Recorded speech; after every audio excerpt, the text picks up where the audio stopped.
দুই বন্ধুর গল্প। তাদের জীবনের পথ চলাটা শুরু হয়েছিল একই সঙ্গে। একই স্কুল, একই কলেজ, একই শহর, একই পাড়া। তাই স্কুল যাওয়া, খেলাধুলা, বেড়ানো সব একই সাথে। রেজাল্টেও তারা প্রায় 19-20। তারপর পেরিয়ে গেল 30টা বছর। 30 বছরে পদার্পণ করে একজন জীবনে প্রতিষ্ঠিত হলো, ভালো চাকরি পেল। কিন্তু অন্যজন 30-এর গণ্ডি পার করেও জীবনে সেভাবে প্রতিষ্ঠিত হতে পারল না।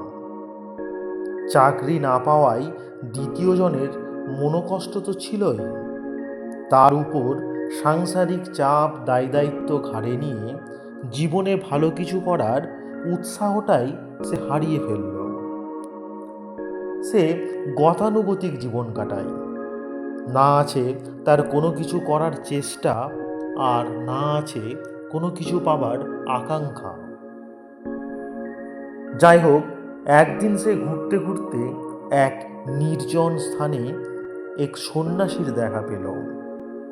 সন্ন্যাসীর শান্ত সৌম্য মূর্তি দেখে আর তার সুন্দর হাসিতে যেন তার সব মনোকষ্ট দূর হয়ে গেল।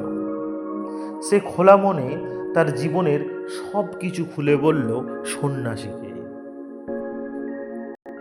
সন্ন্যাসীটি মনোযোগ দিয়ে তার সমস্ত কথা শুনে স্মিত হাস্যে বলল, তোমার কপাল দেখে আমি নিশ্চিত যে তোমার আয়ু 70 বছরের বেশি নয়।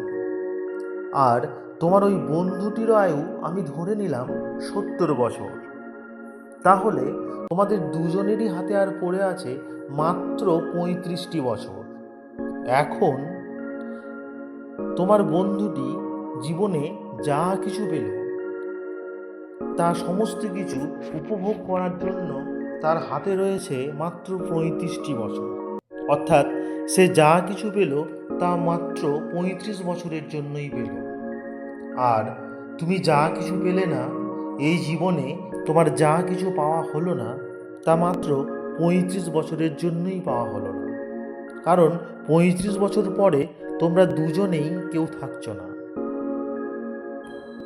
সন্ন্যাসীটি মনোযোগ দিয়ে তার সমস্ত কথা শুনে স্মিত হাস্যে বলল, তোমার কপাল দেখে আমি নিশ্চিত যে তোমার আয়ু 70 বছরের বেশি নয়। আর তোমার ওই বন্ধুটিরও আয়ু আমি ধরে নিলাম 70 বছর। তাহলে তোমাদের দুজনেরই হাতে আর পড়ে আছে মাত্র 35টি বছর। এখন তোমার বন্ধুটি জীবনে যা কিছু পেল তা সমস্ত কিছু উপভোগ করার জন্য তার হাতে রয়েছে মাত্র 35টি বছর। অর্থাৎ সে যা কিছু পেল তা মাত্র 35 বছরের জন্যই পেল।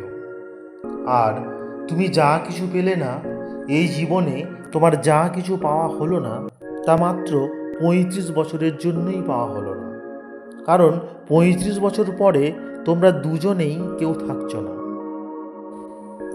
এই জন্মে আগত 35 বছরে তোমার যা কিছু অপ্রাপ্তি রইল, 35 বছর পর আবার পুনর্জন্মে হয়তো অনেক বেশি কিছু পাবে। তাই এই 35 বছর আনন্দে কাটাও, ভালো ভাবনা নিয়ে কাটাও।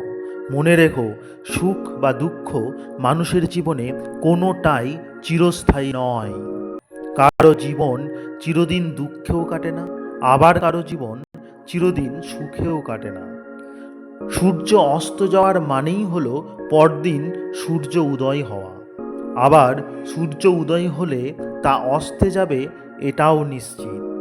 কিন্তু সূর্য অস্ত যাবার পর পরদিন যদি উদয় না হয়, এই চিন্তা যদি করতে থাকো, তাহলে তুমি রাত্রের সুখনিদ্রাকে বিসর্জন দেবে। তাই নিশ্চিন্তে থাকো, ভালো চিন্তা করো, ভালো কিছু ভাবো, দেখবে ভালো হবেই। সন্ন্যাসীর কথাগুলো ওই দ্বিতীয় বন্ধুর অন্তরের অন্তঃস্থলে প্রবেশ করল। হঠাৎ তার চারপাশের স্তব্ধ জগৎটা আবার সচল হয়ে উঠল। চারপাশের এই সুন্দর জগৎটাকে যেন সে দেখেও না দেখা করেছে। এখন তার সব কিছুই যেন খুব ভালো লাগছে। এরপর সেই দ্বিতীয় বন্ধুটি জীবনে অনেক উন্নতি করলো।